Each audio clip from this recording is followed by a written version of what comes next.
Welcome on inside yet another edition of the Business of Social podcast powered by SCN Digital. I'm your host, David Brickley. Each and every week, we're talking to the experts to get their advice on the ever-changing digital, social marketing, e-com landscape. This show is no different. I bring in, as I always do, Producer Will to the program. Producer Will, episode number 73. I think we called this one about 20 episodes ago. Yeah, one of the most popular festival jerseys in the game, number 73, Dennis Rodman Lakers jersey. The great Harwood Classic. So we're going to go, this is actually interesting. We already called it episodes and episodes ago that 73 would be the Dennis Rodman podcast, and we're going to talk to somebody over at Liquid Death. I mean, if I can't think of a better ambassador Great point. of Liquid Death Mountain Water than the great Dennis Rodman, right? The worm. Yeah, that is a partnership. If it doesn't exist yet, would be made in heaven. It's funny. I came across Liquid Death just walking down the Whole Foods line, which is an interesting product to be at Whole Foods, right? You think it'd be maybe not even in there, but Liquid Death looks like a Miller Lite beer can. It is simply water in an aluminum can, and I think it turns a lot of heads. I actually was drinking this water before I even knew the podcast was going to happen. Over the last couple of months, taking it to the pool. Obviously, you don't have to worry about anything breaking by the pool and things like that. But and also had a friend that's doesn't really want to drink this year, has kind of a goal. What's it called? A Whole30 or cleanse or whatever. So let me pick up a pack of this. That way, this person has something to hold and kind of hang out with or whatever. So, Will, you and I were actually watching some of the videos on their YouTube this week, and I mean, really funny, hilarious stuff where they're pushing the limits of. They're waterboarding people with their water. They're talking about how many people water get killed on every year. They have an animation of just cutting people's heads off, like very shock and awe. And but I'm telling you, man, it makes you laugh and it works and it's different, especially in the water industry. So they really have something going on well here. I mean, an ad is good is like when you seek it out yourself, like you're trying to watch the advertisement, but you're not skipping it. I mean, it catches your attention and it only goes up from there. And that's kind of how their brand is, right? Like they're a little bit over the top. They're kind of crazy. They're out there and it works really well for them. Yeah, they say on their website, we're just a funny water company who hates corporate marketing as much as you do. Our evil mission is to make people laugh and get more of them to drink more water more often. And this is funny. I've seen these stories. I know you have too. Articles of kids drinking the water on Zoom and they're getting in trouble. And even when I've been drinking it, people think I'm chugging beer or what have you. So I'm sure cops pull people over thinking they're chugging a Miller Lite or a Corona. It's very interesting. But what I want to dig into here, Will, is like when you think about brand awareness, you're trying to make sure your customer knows exactly what you do and what you provide. But this actually turns it on its head where people think it's beer, people think it's an energy drink, but it actually doubles down on a lot of conversation where people then end up knowing what exactly it is. So it's the, the ultimate icebreaker if any human is carrying one of those, if you're at a party or you're out. I was going to say, I feel like you kind of know what you're doing when you grab one and you're driving your car, you're at the beach, like, there's a good chance somebody's going to ask me if this is alcohol. Yeah, it's funny. You're drinking water, but you kind of feel like you're, you're going to get in trouble. Kind of like an interesting adrenaline rush when you're drinking water, which is definitely not when you have Fiji in your hands. I mean, not even the look like it. Yeah, it looks like it's alcohol, but it's called Liquid Death. Yeah, you seem like you're doing something wrong. So Hamid Saify, he's the vice president of Ecomm over at Liquid Death Mountain Water. He oversees all DTC and digital. They've been killing it on social, man. They started back in 2017 with the founder and a couple original employees, and now they're over, I think, between 51 and 200 employees, or 78 employees on LinkedIn anyway. And then on social, they have more followers on Instagram than any other water brand in the game. So talk about a brand that started off DTC and e-com. Now you see it in Whole Foods and retail. You see it at the gas station, things like that. So I'm really excited to talk about just this unique way of marketing and how all of us can get outside the box a little bit and try some new things and invest in brand awareness content rather than always trying to do the typical thing. So excited to talk to Hamid Saify. He's the VP of Ecomm, DTC, and Digital over at Liquid Death. All right, he is the vice president of Ecomm over at Liquid Death. Hamid Saify joins us on the Business Social podcast. Hamid, how's it going, man? Hey, how are you guys? Doing pretty good. So, wow, I'm really excited to dive into your brand. I'm a person that purchases your product. I actually had it at the pool this weekend, a couple of my friends as we speak. So definitely a consumer over here on this side. But would love for you to just start off with telling some of the listeners here what you do day to day over at Liquid Death. Cool. So I am the VP of e-commerce over here at Liquid Death. Started off as one of the first four employees, including the founders, and so kind of definitely seen this Nice. brand evolve from the beginning. In the first year, it was really about like, will people buy a brand called Liquid Death online that markets and packages the way that we do? So really, it was just like a proof of concept, if you will, just kind of feel the brand out. And so a lot of the stuff that we were focused in on was digital focused and just getting as many people aware of the brand on digital as possible. And as we've grown and now we're in like nearly 20,000 retail doors, Wow. the marketing is a little bit different. So I'm focused on all revenue generation, digital experiences on website, Amazon, all of our paid media efforts from the acquisition perspective. So that's kind of what I'm responsible for on the day-to-day basis. And whether that means like we're supporting something that supports e-com activities, or we're trying to find a better way of bridging like the digital and physical worlds together Right. for something that's happening in retail. All those things kind of sit and fall within my purview. That's awesome. And those of you that aren't familiar with Liquid Death, mountain spring water in a aluminum can, which again is pretty rare for water these days, and looks like a lot of people say like a Miller Lite beer can, right? So that it definitely turns a lot of heads, especially when kids may be drinking it, or you may be drinking it in your car or what have you. So I want to get into that a little bit because I mean there's a whole section I have for you in terms of the brilliance of the marketing of this product, but being one of the first employees, what was the original vision behind that? Was it just that, like, hey, if we can market this a slightly different way, we really have a shot here? Like, what was the vision behind starting the company? Yeah. So, I kind of built my chops in advertising, and so did Mike Cesario, who's our founder and CEO. So Mike and I worked together in advertising for 2 years, and it was our last real jobs before the Liquid Death thing. He was running creative. I was kind of running the business side for some of the biggest CPG brands on earth. And I think for us, it was just like the speed of decision making and how ideas were coming to bear just felt so off to us. For us, like as some people who've grown up in digital, and me being a digital native, it's like, what do you mean we have to wait 6 months for this campaign and then 6 months postmortem? It's like, for us, we just wanted to iterate and test on something. But I think as Mike was kind of like looking at the landscape as someone who grew up in the punk metal kind of skate world, the things that end up being the worst for you generally have the best marketing, right? So all the candy brands out there, all the soda and pop and energy drinks, like they have the best marketing. And so what Mike, as someone who eats typically vegetarian and is super health conscious, he found like there's a little bit of a white space, especially in a commodity space like water, where every brand felt and looked the same. It's kind of like what's just happening with like D2C brands. Like every brand kind of feels and takes on a certain aesthetic. And this being like a marketer too, like, I mean, logos now are just becoming the same typeface across the top 50 Fortune 500s, it's interesting how it's doing that. Yeah. Yeah. It's kind of, it's unfortunate that the D2C-ification of things has now spilled over to the big, enterprise brands and trying to take that because they think that it works. But I think there is a little bit of a wear out. The word blanding became, I think, common for us all to kind of like talk through. But yeah, we just took the approach of like, we just want to bring more fun to a commodity space and do things that feel completely different and talk to an audience that generally doesn't get talked to. Yeah.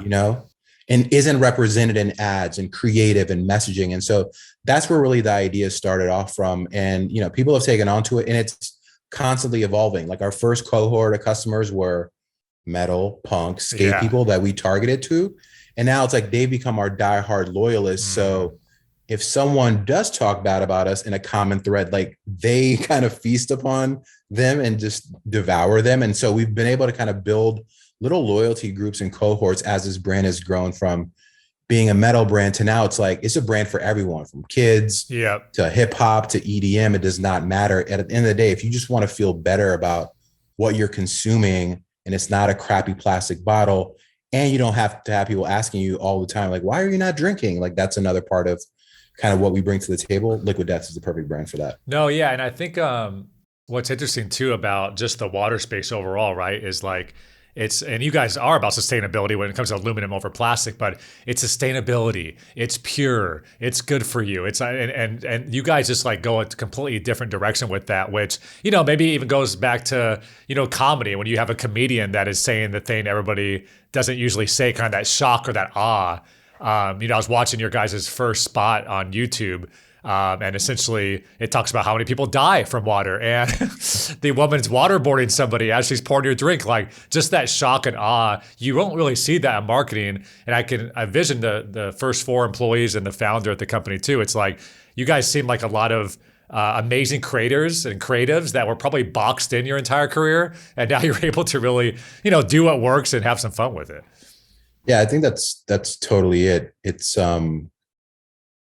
it's just this space, like we're in an attention economy, right? So it's like, I think a lot of brands approach it as it's almost become a new version of like 50s ads, where you take things that are so feature led, like brightens your teeth and this, and it's just like, it's another way of doing that now for a lot of brands. And for us, it's like, it's water. No one cares about the pH. No one cares about the alkalinity. Like, it's so true.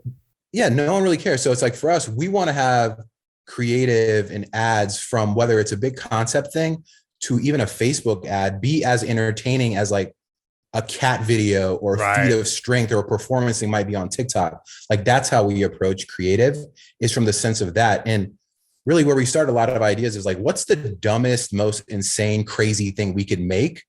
And then we attach brand principles and objectives to it. And then we put out something that does kind of what we wanted to do. One, drive people to purchase, become aware of the brand, and obviously try to get as much earned as we can from the things that we put out.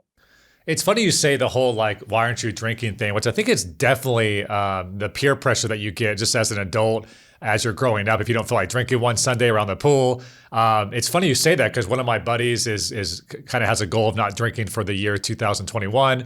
And I bought him a bunch of just liquid deaths. Like, hey, you can drink these while we're drinking the cut waters or, the beers or whatever. How much of that was like actually calculated, of you guys just understanding that is a thing, and being able to hold something that kind of looks like a cocktail or a beer, actually avoid some of that social pressure?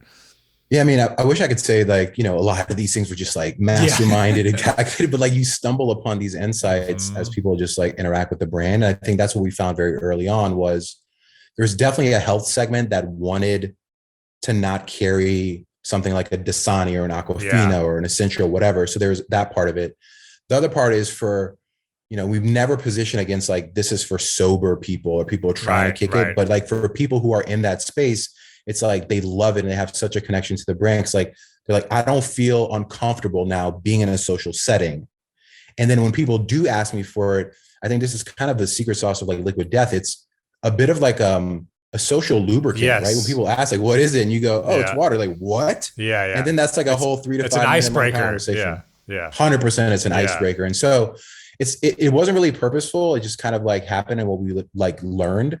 But it's interesting because like those little pockets are popping up. Like, it might have happened for someone who's not wanting to drink as much, or someone who's completely sober, or for parents, it's my kids are drinking more water now than ever. Because it's cooler. Because like now they're like, okay, definitely want to drink it now. And it represents them to their friends too. I remember growing up too, this may age me a little bit. I'm like 34, but they had those cigarette candies where it's like a box of cigarettes, but you can like eat them like they were like, so that's, kind of part as a kid, just kind of messing around with the awe factor or the shock factor too. It's so insane that just like 25 years ago, we were holding candy cigarettes as kids. Like, it's so wild that was reality. Yeah. Well, and then you said that you guys started off really online, right? Ecomm and obviously delivery. So when did that, talk me through like the success of how that started, maybe early on, maybe it took a while to kind of get going, but back in 2017, it sounded like you guys started Ecomm first and then retail came after. Yeah. I mean, I think for many CPG brands, the idea is like, hey, we want to try to get into, find some distributors and retail wins. I think for us, the thing that we had a little bit slightly against us is that not many distributors or retailers are keen to put a brand called Liquid Death that markets like we do. So digital became a proof of concept for the brand. And I think early on, the way that we approached it was, we didn't go hyper overboard in terms of, hey, we need 50 assets and these creatives and this, and we simplified it. Our first thing the waterboarding video that you mentioned, like, we did that thing for $5,000. And we put it out. We put some Facebook. And I've interviewed the guy from Dollar Shave Club too. Very similar in terms of just that type of feel. Yeah. And Michael Dubin's a part of the brand as well. Like, he's a partner. Awesome. So yeah, as a part of that, we just said, okay, here's a digital experiment. We'll see what happens. And the thing that we found very early on was like 50% of the people hated it, 50% of people loved it. We're like, we're on to something here. Like the things that feel safe usually aren't the most interesting. And so it kind of just started from there. And then as, the first couple of months went on, we had a really tight list of just like Facebook ads and Instagram stuff that we just ran as units. And I think what really propelled the brand around May was like when it had a full launch and like our seeding round went viral. Bill Maher talked about it. And it was more about, this is insane. We gave a water brand this amount of money, but we took that and we used the negativity. And I think you'll see that theme with our brand is like, we take negativity and we use it for a positive. 100%. Like we take hater comments, we use it in our Facebook ads. Yeah. We take hater comments. We made 2 music albums purely off of hater comments. It's called The Greatest Hates. Yeah. So, but I think the biggest growth driver for the business was, and I say this to brands all the time, is like you have to find an organic growth driver that feels special and unique to you. For us, that's what we launched in May of 2019 called Country Club, which is you signing your soul to us for eternity. And in exchange, we'll give you a free case on your first case order. We'll give you exclusive to merchandise and events and all that stuff. And it became this thing. It's like, what is this? And as people did it, they shared it to social and it kind of just grew from that perspective. So yeah, I think proof of concept, we experimented with a ton of stuff in the first 6 to 9 months. And then as we grew, that's when we started getting, distributor attention and retailer attention, when they were like, oh my God, this is a brand that's really doing something different. Was it actually calculated again to look more like a Miller Lite or like a beer can too? Were you guys had different concepts of what should we look like to kind of have that shock or awe factor as well? Yeah, definitely. I think it's like, when we think about, there needs to be growth baked into every single thing that happens. So there's growth baked into the name because it's audacious and insane. There's growth baked into the product design because it looks like a thing and it's not, right? And so that was definitely a more purposeful, strategy around the whole branding of the can to have it feel a little bit more familiar to people as an entry point into this category. Any issues with like early on, like cease and desist, or anybody thinking like on that front? I was always curious. No, nothing like that. But I think like we still, as we're growing national brand awareness, is especially like on TikTok, we now have over 700,000 followers on TikTok. Awesome. And for new ads and acquisition that we do, people are so like, I've heard of it. They're like, oh, it's an energy drink, right? Or it's like they think it's something else because your brain is so programmed to see that can and think it's like beer, right? Or think it's like alcohol. And so we play into that a little bit with like our podcast reads, or we have a new tagline now, which is like, don't be scared. It's just water. Yeah. I like that. And that permeates all the way down, just so we normalize this thing and everyone just knows what it is. But I think the interesting thing that comes up from the association to like something like beer or energy is that because the marketing is so insane, people expect more from the product, like, so you'll hear it's like, oh, it's just water. Yeah. And that's why we use that in the tagline. It's like, because the marketing is so good, like they think like unicorns are going to come out of the can or something, it's like, so for us, we are turning those people into being like, I don't get it. Into being like, oh, when I have it, and when you have a can in your hand, that's where I think a lot of people, the magic moment is. And so that's what we've seen. And so that becomes a big tee into like retail for people to try single cans at their 7-Eleven or their Whole Foods or all their retailer locations. And they're not committed to buying 12 online for $20. Right.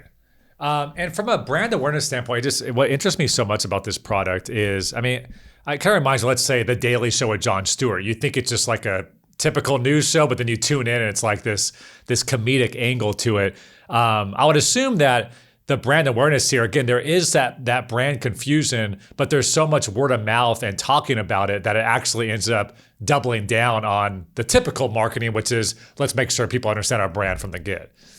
Yeah, I think that totally happens because for people who, we see this like at festivals, like we have a partnership with Live Nation where we're the exclusive water at all festivals and venues and concerts. That's great. Which is a massive partnership. But people, when you tell them like, oh, I ordered beer or I ordered water, and they're like, well, this is water. Yeah. You just like stop and you just dig into the brand a little bit more. Yeah. Versus like just slapping, whatever plastic bottle in your hand. Like it's an afterthought.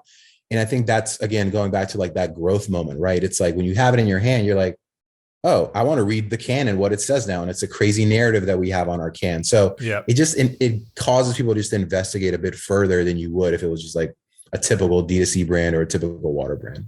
So from the Ecomm standpoint, I would love to hear if you can share, like, what is your split? I mean, was it originally just to get a proof of concept out there and the goal was always to go to retail? Or are you guys like really strong on both? Like what's the pros and cons of each? Yeah, I mean, both sides are growing like super, super fast. Like we are well ahead of, brands that had billion-dollar exits. So we're like the fastest growing like water brand, I think, ever at this point. That's awesome. From our perspective, I think it's like we're very channel agnostic, but we're starting to like just nudge people around to different places and trying to bring these digital and physical worlds together. So, for example, on our website, we have a rewards program and the currency is skulls, as you can imagine. So you earn skulls for, buying to sharing to et cetera. So now we have a new mechanism that if you were to buy Liquid Death at retail, you can actually upload your retailer receipt and earn skulls as a part of a physical purchase. Yep. And that's what's happening more is like, as our retail door count increases, for a lot of people, their first interaction with the brand is going to be at retail or going to be at that Live Nation festival or concert. And so we want to try to bring these worlds together because at the end of the day, we're a water brand, but we also have 60 to 70 SKUs of merchandise on our site. Wow. And that's a massive vehicle for this brand growth is that Interesting. You see it and you're like, cool, good water brand. Oh, they have shirts and they have tees and hoodies and all this other stuff. Like we sell everything from stickers at $5 wow. to a vending machine for $6,000. Wow. So anything in that range. So I think that's an important part of how we think about it is if people are experimenting and finding us in retail, what is the digital value that we can give to them or what can they do on liquiddeath.com? That's smart. How much would your revenue would you say is non-water? Like just those extra things, t-shirts, things like that? I mean, on the D2C side of things, it's a growing side of business. It's like, went from like small percentages to now we're in, 20+% is coming and growing pretty fast. We drop merchandise like a streetwear brand would drop things. So we're doing typically like 8 drops a month. A lot of things are limited. You don't get them. They're gone forever. We're doing artist collaborations with really well-known and popular artists. That's both on the merch side and even like our case art has artists baked into it. So yeah, I mean, I think merchandise is going to be an ever-growing piece of the pie and will continue to grow, especially as the retail side of it continues to build out as well. Yeah, I mean, the way you guys are doing it reminds me a lot of Red Bull in terms of Red Bull Media House and the content they're creating on the outside. I want to get into the movie as well on Amazon Prime you guys recently worked on. But on the media side, you guys are doing some amazing things on that and creating these shorts and things like that. But also on it's outside of just the actual typical brand. You guys have that not Ecomm, but you have that other outside content as well that you can sell and offer to your community.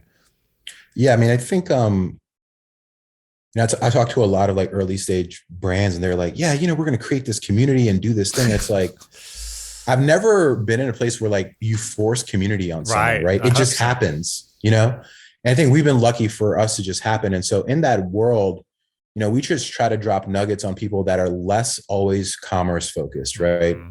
It's like, and we always talk about what's content versus commerce. And a lot of times those worlds meet and sometimes they don't meet. Yep.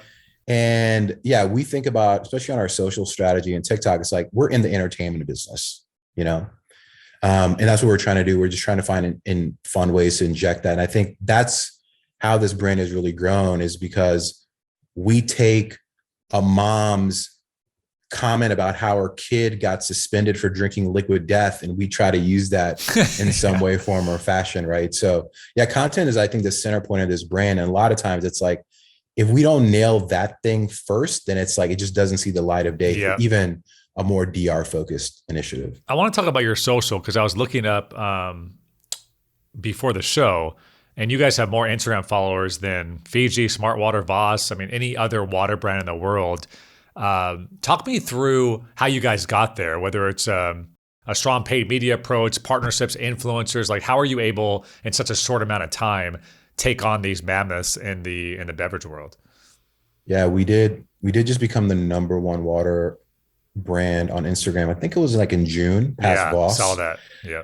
We're now at 700,000 on TikTok. I think we're like number 8 or 10 in terms of overall all beverages. But I will say this before you dive into that. I just don't feel like the other water brands have any type of following. Again, like I like Fiji, I'll pick it up at the gas station, but it's really difficult to have a connection to any water brand. Again, this is anecdotal for me, but that's what's so interesting about what you guys are doing. Totally. Yeah, I mean, because at the end of the day, I think when you think about it at a surface level, if you're like the brand marketer who got their MBA from Northwestern, you're thinking about it in a very rational way, right? Yeah. And for a lot of people, yeah. And for like, we don't think of it that way. It's like the stuff that we put out, like, yeah, not every single thing is going to have an objective of driving revenue. And I think we're purposeful with that perspective. It's like, we want to just have some moment of entertainment. Yeah. And so, yeah, we try to post on a very regular cadence and schedule. We've got a couple of social pillars around kinds of content that we support and that we want to create. And it's like, at the end of the day, we just always are mindful of like, just not drinking our own Kool-Aid, on like, who cares about, your brand on a mountain shot talking about purity? Like, is that fun? Is that cool? Yeah. Would you like look at that? And we've been marketed that way for, 30 years plus, right? The same fresh mountain spring water coming off the snow glaciers, 100%. So it's like, in our case, we have an animation about someone, cutting your head off. Like, it's different, so yeah, I think that's how we approach it. And in terms of our growth, we spend a good amount of money on paid media. We have great influencer relationships. The one thing that I think is a secret weapon for this brand is that we get so much just organically. Like, because of that content though, that you guys invest. Yeah, because the content is just the insanity of the product, right? When you have it in your hand, it doesn't matter. Like, we have so many people with verified blue checks who have millions of followers who just found it in Whole Foods or somewhere and they post it. And so what we do from that perspective is like, we try to find who's actually driving conversation. And then we figure out, can we do something specific in a content partnership with them? So one example is we work with a musical artist. His name is Mark Rebier. Okay. He goes by Loop Daddy on YouTube. If you see him, you'll know him. Yeah. But like, we seeded him product. He loved it. He posted it. And we're like, what can we do next? And he made a 2-minute long Liquid Death song, about murdering your thirst. That's awesome. And at the end of the video, we have our mascot comes in and kills him and then takes over the production of the live stream. So that's what we're looking at it is like, we inject the brand here and there, but the whole world that me and Mike have been in for the last 10 plus years, which is like first 3 seconds, brand shot, logo, right. Bite and smile, like all that. Like, no, let's entertain you and then we'll figure the rest out. Yeah, you guys just get it. You get it how to provide value to community. You get that creating content is going to get that more organic reach, where I think so many brands get this wrong. We talk about on the show all the time is nobody wants to be sold to. And if you're just like beating people over the head, like, buy our product. And that's why I always love what Nike has done is they're selling you stories, inspiration, and they're not saying at the end of every ad, hey, buy it at Dick's Sporting Goods for $99.99 today. They're not ever selling the product, but they're selling the feeling of being in Nikes and things like that, which I think you guys do a really good job of. I wanted to get into, again, the content, because I know, we talked about the amazing like spots you guys have created. You've done some shorts, but now a movie on Amazon Prime, like all under the Liquid Death umbrella. So I'd love to kind of hear how that came to be and how you guys factor that into your marketing of the product overall. Yeah, absolutely. So I think it was like the thing that was on our hit list since the beginning was like, what would a Liquid Death movie look like and what would it be? And given the kind of nature of the partnerships and the people that we work with, we partnered up with Neighborhood Films, who is behind like Concrete Cowboys, which is the Idris Elba movie that's on Netflix. So, and then Will Carsola, who is the guy behind Mr. Pickles on Adult Swim.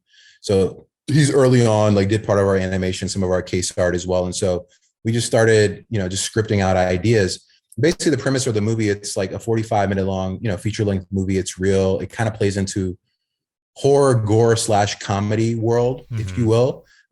There's branding obviously throughout of it. It has a good message around sustainability that's baked into it. But the idea of the movie was like, hey, what would happen if we make one movie that felt like it could just be a pilot for a series, And that's how I think that we're approaching it is like, we launched it in July as like a exclusive online thing for anyone who bought an exclusive ticket, and we streamed it live on the liquiddeath.com site. That's awesome. We had a chat room where the community was just going insane. We got some good feedback from it. We also did a live premiere in Beverly Hills for about 400 people and filled the theater up for doing that. And now that it's on Amazon Prime, we'll have a secondary push of just like getting as many people to buy it on Prime as possible. And the idea there is like, it's one movie. We'll see how it goes, how it performs. And then it's like, it's ripe for more things. And so, but the content piece is interesting because whether it's a movie or it's the Liquid Death Music Festival or like the next thing, or how we support and fuel people who are doing unexpected and crazy things like us across different spaces, that's the world that we want to start like nurturing even more as we grow outside of like, hey, we've got our retail wins, we've got our D2C wins. Like, how can we continue to build the halo around this brand? Yeah, it reminds me of a recent Drake music video where he's on Nike campus and he's with Kevin Durant and OBJ. And then you, again, also going back to Red Bull and their originals that they make that people look forward to, not even thinking about it's coming from that product. Are there any other products out there or brands that you guys are inspired by or kind of do that same thing where they're investing in content and community? And oh, by the way, we're also the brand if you guys care to check us out more. I think one that we really draw a lot of inspo from right now is like Meow Wolf.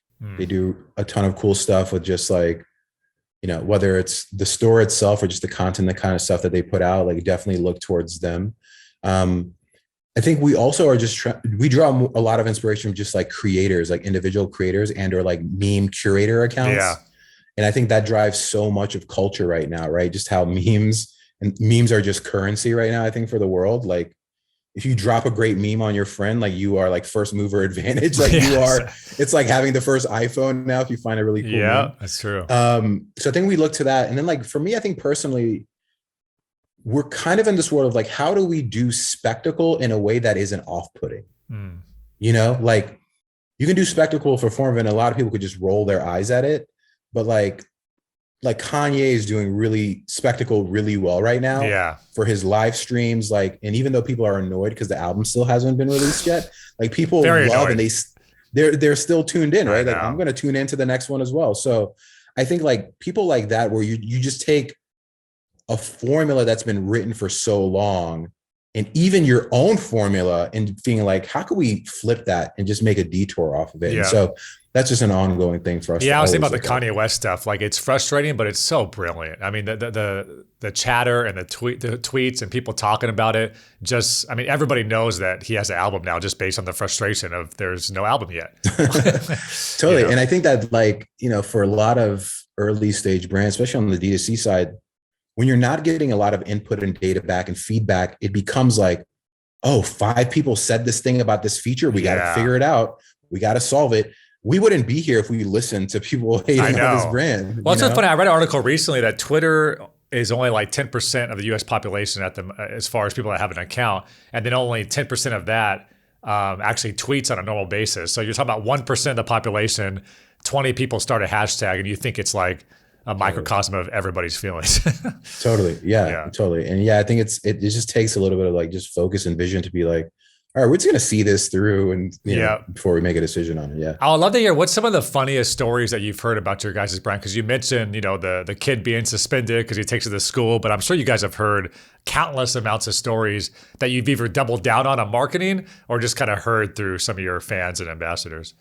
Yeah. I think probably the most insane one was, we got a member on our team. Her name is Jean, and she worked under me at the time as a brand manager.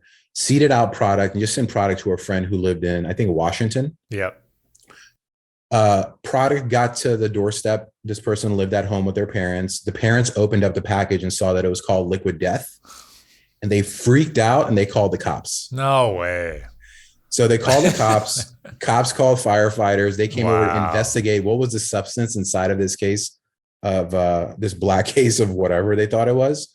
And so they blocked off like the neighborhood. Wow. It made like the local news. This is a great PR stunt if you guys actually thought about this. I mean, it's insane. Like, part of me always is like, what would happen if we just dropped a Liquid Death case in an airport? Yeah. Like, that probably wouldn't be a great experience, but like those kind of things just happen. So, Yeah, we took that. We use it as a social post. It was like That's our most great. engaged social post ever. But yeah, I think over the last, 12 months with quarantine, we've had multiple being reported to the school board because they thought they were drinking on a Zoom So call during funny. class, like that stuff. So yeah, we always try to repurpose that somehow. I always ask people this 'cause I think it's so important for all of us, business owners and marketers, of how you pivoted during COVID and during quarantine, like you just mentioned.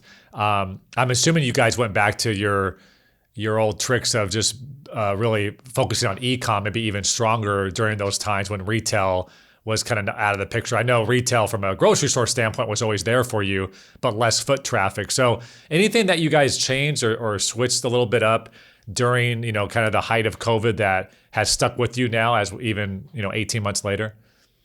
Yeah, I think as we were like in the second week of March trying to figure out like how do we just let people stock up on Liquid Death in the best way possible? What does that look like? Before on the Liquid Death site, like bulk pricing meant you had to buy like 10 cases of Liquid Death. And that's a lot of cases of water, right? So we were like, okay, well, let's just bring that down to 5 cases and we'll call it something crazy, which we called it the fuck Corona special. And the Which idea can was mean like, the beer or the virus, Exactly. So, and it was just an experiment. We'll just see how it goes. But so many people latched onto it, both as one-time purchase and subscription. And it just became the trend. So that kind of stayed in place with the business. That's one.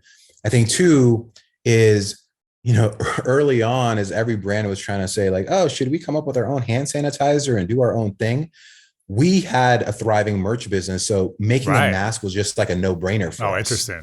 So we made masks and we're like, okay, this might last us like a week. They sold out like in 15 minutes. Wow. And then we had to get more of them. So masks was the second part of it. And then the last piece from a content perspective, we're like, well, how do we just entertain people also during this pandemic? And so we launched this campaign called Hardcore Norm Porn. And Hardcore Norm Porn is actually the URL. It's still live. It's basically taking all the most mundane and innocent things that we used to do at a bar, like rubbing elbows with the person, or like you tap them on that, and like putting it against like a 70s porn VO and music. You'd be like, oh, don't you miss this? And like, so, and it's 5 videos and the site looks like Pornhub. Yeah. And so we did that as well. And we had a crazy amount of just like viewing and sharing that happened from that. So that's how we approach it, is like, what's the thing we can drive value and a benefit to your day-to-day life if you're not hitting retail? What can we do to protect you if you have to get out there in the world? And then what can we do to entertain you? So I'd love to hear, I mean, my mind's already spinning too, and you guys are such a fun brand, but I feel like every brand can look outside themselves a little bit and push the envelope and step outside that box, which is like, nope, this is how we have to market. This is what our consumer likes.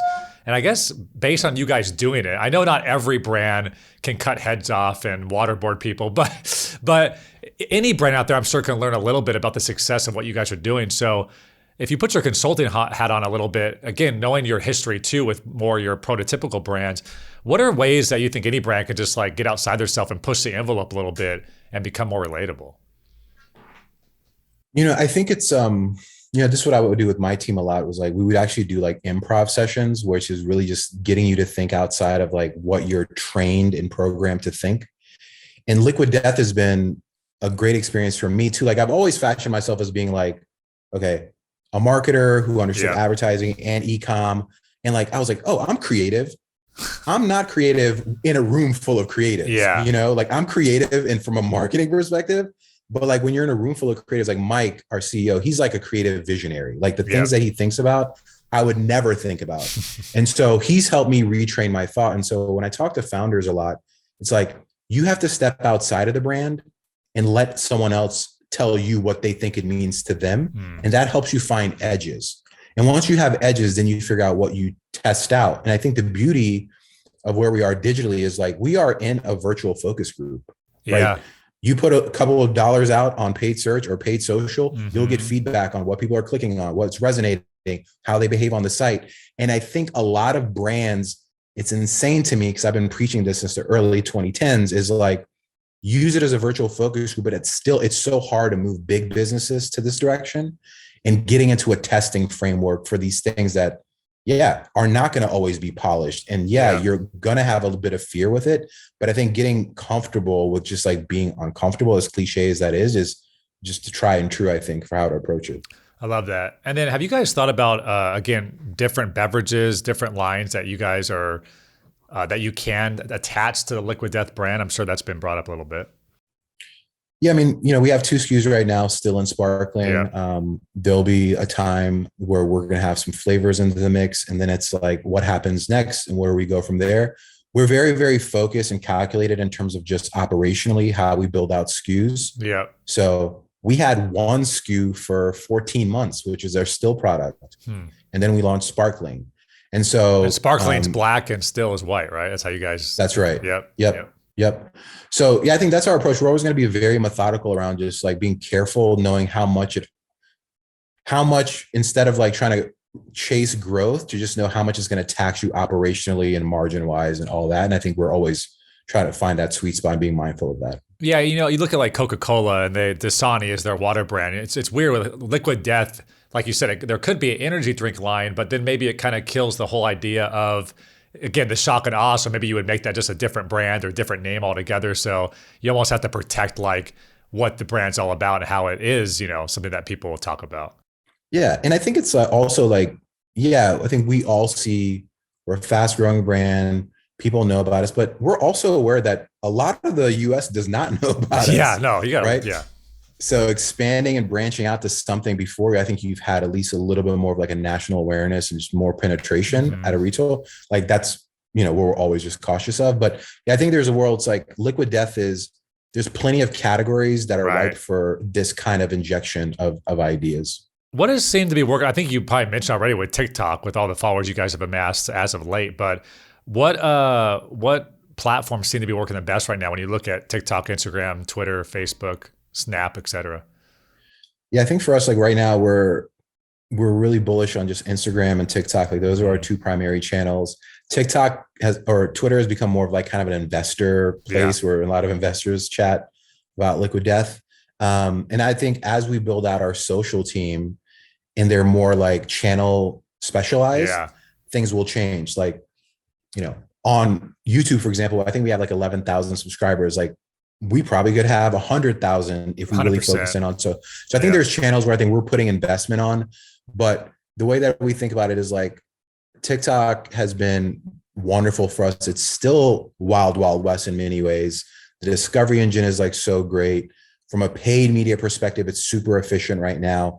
And as that platform and the algorithm becomes even better, to go from like a content discovery vehicle to like a commerce powerhouse, like it's going to be pretty insane. So yeah, I encourage like any brand, you won't believe what $100 will stretch out to on TikTok. So just think about it from you won't believe what $0 will stretch out to on TikTok. I like that's true. I yell from the rooftops. True. All my clients that won't do it, I'm like, can you please get on TikTok, because it's still just a young platform. It's not as obviously mature as an Instagram or Twitter, which is very hard to amass an audience in a short amount of time. But yeah, when those things, as you've seen with your content, when those things get wheels on it, it just goes through the roof. It's insane. Yeah, and you don't have to be precious about it. Like the more organic and native it feels, like the better it is.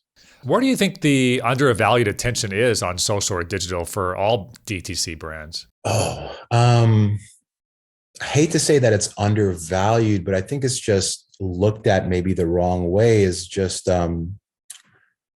like the concept of brand.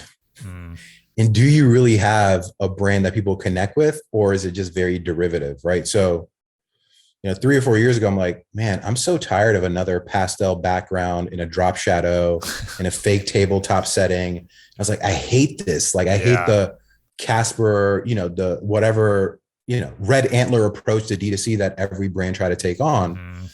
And I'm glad we put a name on it, branding. And I think it's still that. Like I talked to a lot of brands, and I'm like, what makes this different or special, or how are you marketing in a different way? And it's like, it always just keeps coming back to the rational, because that's safe for your brain, right? And so I think that's, and it's always well, X company does it, so we'll do it too. It's like, well, is that really the best way to look at it? Totally. And I think there's some elements of how do you do that, but also still finding your own voice and lane. So I think for me, that's still not a lot of, I think, founders and early employees know and can really talk. There's great performance marketers. There's great brand marketers, but it's rare at an early stage business where those 2 things can happen simultaneously. Yeah, and I agree. I think just talking to a lot of Fortune 500 brands too, there's still this, it's crazy in 2021 for people like you and I, but there's still like, well, that's great, but how much money do we make from it? Like, well, from a upper funnel marketing and brand awareness, like it's good that LeBron James retweeted us. No, we did not necessarily see a spike in store sales, but trust me, this is good for the future of our brand. So I think there's still an education there that people don't understand. The value of making a movie, the value of investing in content that doesn't say buy now on liquiddeath.com. Right. Because I think especially if you approach like for bigger brands, if they try to take like the growth mindset and apply it to their business, it's like they see it as like, I'm going to go from this to this overnight. Right. Yeah. And I think it's still neat. It can happen faster, but it still takes a little bit more nurturing and frequency and consistency. Right. And I think that's the important thing. Like with even an individual creator, like yes. you can make 100 YouTube videos that get no views and be like, I'm done with this. At some point you have to decide, like, is this the right content lane or whatever? Yeah. But consistency is so important to this. 1000%. What are some tools or resources or apps that you guys use on a daily basis that you could not live without? I think for communication, like Slack has just been a game changer for us. I think like I always make the joke, if Slack like 10x their price overnight, we'd all be like, all right, take my money. Like there's no other choice here. 100%. I think Slack's been definitely a game changer for us.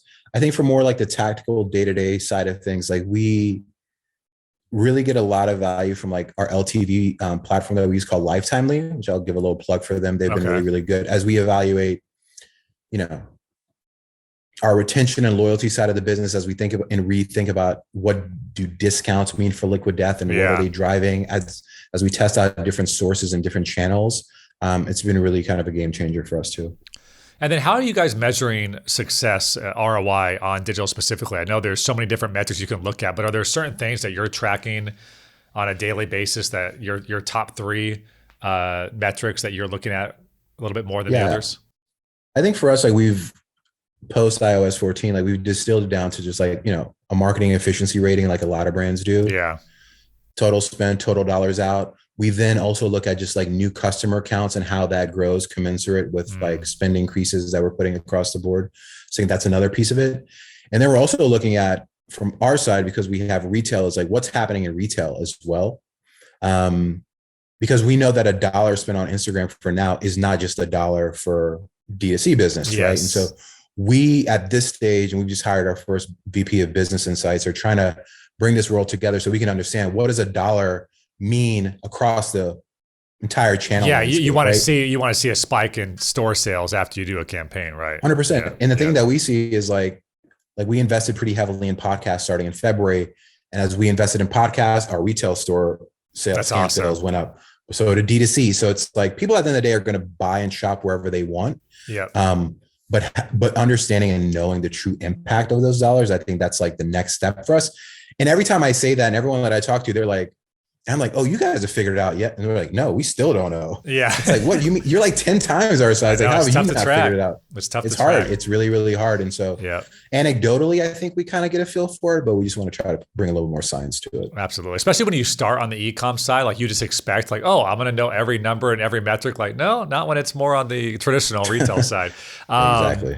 Well, I mean, obviously you've had a very successful career and being vice president and all over at Liquid Death. Any advice you have for people coming up in the marketing game? Because you've done it traditional and then you've really turned it on its head with this brand. So we'd love to hear your insights.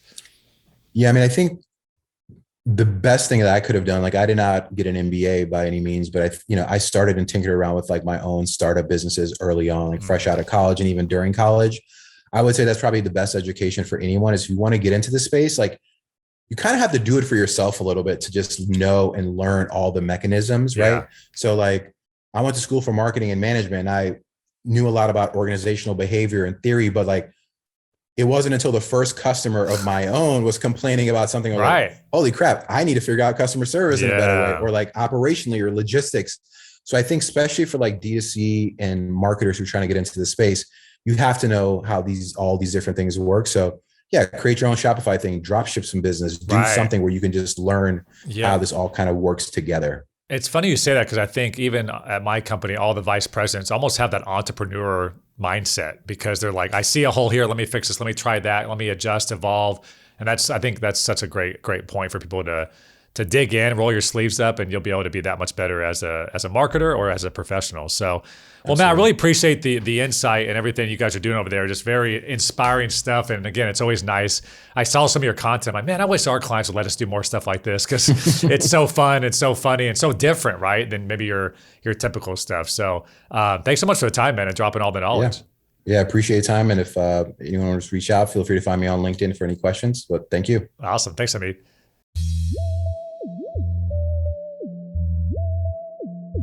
Wow, great conversation by Hamid. Thank him so much and all the fine people over at Liquid Death for allowing him to be on the program. That was some really, really awesome stuff. And again, I was just fascinated with this brand the first time I picked it up and seeing what they're doing they just really remind me of Red Bull Media House. I mean, they're creating movies, content, stuff that makes you laugh, and they're not looking for the quick, buy now or go to Whole Foods or go to your local gas station to pick this product up. They're providing value for their community. And when he brought up, Will, all the additional apparel and mask and vending machines that they're also selling, I mean, you're talking about, over 10% of their revenue now is just from their community wanting to get more of the brand. So anytime you have a tangible product that's food or beverage and you make it more of a lifestyle brand, that's something that I think that we've talked to Patagonia, right? We've talked to, people that have worked on the Supreme side, things like that. But this is really becoming a lifestyle brand, and it's pretty impressive in just 4 short years. I mean, that is like true community. That is true brand loyalty. Like, there's probably people out there who know them as a merch brand or a streetwear brand and don't realize that they're starting water. And I mean, that is what every single brand is striving for, that level of like customer loyalty. And becoming like the official water Live Nation, that's a big deal because that's such a, I didn't really ask him what his exact demo is. I would assume it's like, 12 to 35, I'm sure. But getting everybody at festivals to know what you are. And again, it reminded me, you remember those, like the candy cigarettes in a way, where people wanted to look cool with the cigarette. But this is like with the brand of, holding that can, and people, again, like you said, it's just that conversation starter, that icebreaker that ends up being such great word of mouth marketing. I need you to repeat this because I think it was the best point you made. They have more followers than any other water brand. Yeah, so they have more followers on Instagram than that of Fiji, Smartwater, Voss, Evian, Essentia. That's amazing. And that's just in 4 short years. Those brands have been around for decades. So, like you said, everybody, like Fiji's great. I'll pick it up every now and then. I know it's a good water. I don't know anything about their brand. I don't know what they do. And again, every water brand's the same. It's a mountain glacier, ice cold, and obviously water. That's when you look at that, you feel like your thirst will be quenched. But now a lot of alkaline 7.5 and pH, and he's right. I don't care or even know what the hell that means. I just know that certain waters taste different. I don't like Dasani. Dasani, no offense, but it makes you more thirsty. It has like salt in it. Dasani's a bottom tier water. I think everyone agrees on that. All right, so there you have it. Thanks so much again to Hamid and the fine folks over at Liquid Death. I hope you guys enjoyed that. And again, just a reminder for all of us, think outside the box. You're so close to your brand. We've talked about this a lot on the show. You're so close to your brand every day that you assume everybody knows Will, we had this issue with STN. Well, everybody knows what points is. Like, no, they don't. We know what points is. We talk about it every day. We have to educate our clients when you have different services or different words that explain your product. So get outside your brand, try some new things. Again, you don't have to necessarily waterboard or cut people's heads off, but maybe there's ways that some of these more traditional brands can do some fun things. His thing about improving I thought was genius. Like, just get in a room and start spitballing. What if? Yeah, just do opposite stuff of what you're normally used to. No blanding.